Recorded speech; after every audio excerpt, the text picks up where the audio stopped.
जय श्री राम। जब राम जी को वनवास दिया उसके बाद दशरथ जी अकेले में सोच रहे होते हैं कि मेरे सिया राम और लखन किस हाल में होंगे।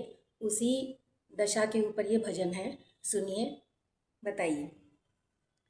सिया राम लखन मेरे तीनों, सिया राम लखन मेरे तीनों,